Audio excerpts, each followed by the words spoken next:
Liberal Democrats, 256, 256.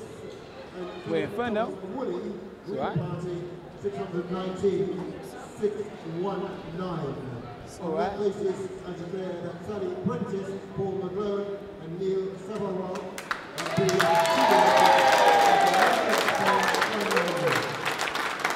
it's like a Labour party.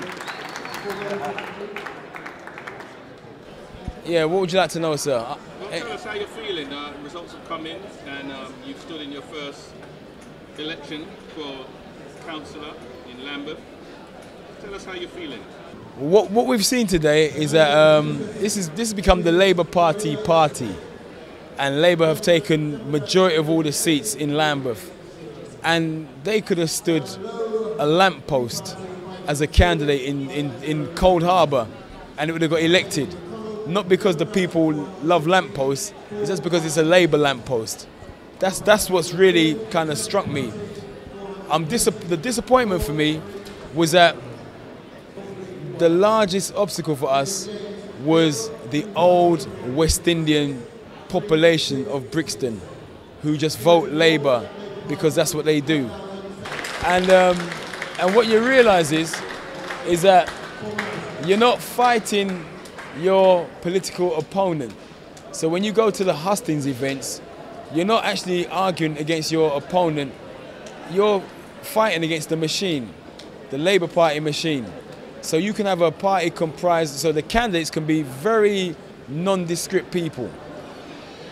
I can't fail to walk down Coldharbour Lane, down Loughborough Road, through the block, without mad people saying hello to me. I can walk with any of the Labour councillors and I guarantee they get far more love. However, they get the votes, which is the interesting about it because they understand how the process works. So beforehand, they made sure that on the postal level, Labour activists went round, knocked on all the doors and got those votes in, you know? And if you don't have the logistical support to go out and knock on people's doors, then you ain't getting postal votes. So Labour could stack up, 500, 700, 800 postal ballots straight away. And so then come the actual day of the election, they're already 1,000 in front. You understand what I'm saying? And so that's what you're up against. You're up against a machine here. And you can see that all these guys down here, these are all Labour. They're all Labour. Black people love to talk. They love to talk. And they talk a good talk. But then does the talk translate to votes? No, it doesn't. That's the sad thing about it, So a lot of education needs to be taking place politically down on the street. People got to understand what this thing's all about, and they don't realise the power that they have within their vote. So these guys in Coldharbour, Labour, took Coldharbour with a 20% turnout. 4 out of 5 people never voted. You know what I'm saying? Why don't black people vote? Why don't black people vote? I'll tell you why black people don't vote. Because if this is what's on offer, yeah, you watch things like X Factor. People come on there with colour, pizzazz. I realise I ain't got a grey suit. I need to get myself a badly fitting grey suit, call myself David Smith, yeah, join up with the mainstream machine, and my ass will get elected. If I'm Rashid Nix off the block that everyone knows, I ain't got a snowballs in hell's chance. So you realise that politics is not a popularity contest.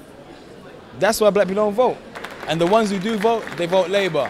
Okay, it pans out that the Labour candidates in Coldharbour stacked up about 2,000 votes apiece. Greens, we came in second, and we were stacking up like 600 to 700 votes apiece. So they were getting us 3 to 1, And then the other parties, Conservative, Liberals, they were nowhere to be seen. So we came a very clear second. But for me, second ain't nothing at all, really. I'm in it to win it, brother. Here's another Green candidate. I mean, it's quite incredible when you think about it that progressive, forward-thinking individuals from the Brixton community have embraced the Green Party.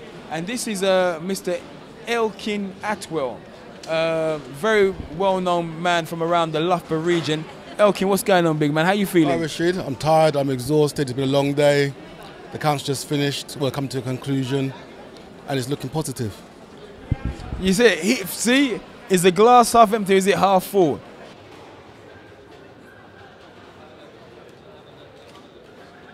How many years you been on this thing now?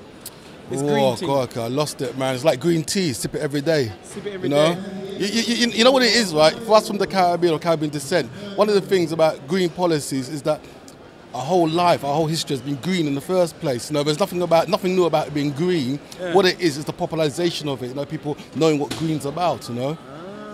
No? Okay. You know, if you go back to Africa, Africa's very green. You know, you put a plastic bottle down, it's recycled instantly. It's not about you have to wait for someone to come and collect it in a truck. Right. You know. Right. Yeah. So you know, it's interesting. You know, watching how the West, well, what they call so-called first world countries adopt green policies. So that being the case, why do these old West Indian folks, why do they have such a blind allegiance to Labour? Because I realised down in Coldharbour Ward, I wasn't battling Labour, I was battling old West Indians. Well, that's interesting, you know, because if you look at the first generation of Afro-Caribbeans who came here, you know, into the UK, they had different issues, different problems from what we're facing now. So, and obviously, the older generation, and some of them seem to be apparently still stuck in their ways. I got to say big shout outs to the guys at the community radio stations, Station FM, what was the other one? Is it Hot FM? I think it was. Kaz, love that brother. I just met that brother once. He came down from North London, came in, went into the Heartlands with us last week. You know, the guys at Genesis, D-Roll, People's Talk Show, all that crew. My man Ellie Getter, Galaxy Radio. I'm a Genesis man, and I got to give Galaxy big props. Kwaku, brother, you know me and you. Kwame, Bonga Tete. These men had me in the hot seat and was roasting me on a hot fire last Sunday, and they put me on the spot, and I dealt with it. And they was like, listen, brother, go true, we support you, we're backing you, do your thing. So we got a lot of love, but we just couldn't translate that love into actual votes. I understand why Garvey died in Hammersmith alone, because the black people, when it came down to it, never supported him. I understand that. I understand why Malcolm got shot off the stage in the Audubon Ballroom in 1965, because black people were hating on him. I understand it now. Like, I really, doing this is like the Matrix. It's like the red pill, you know, and you see the people for what they really are. You know, a lot of talk, a lot of love, but no action.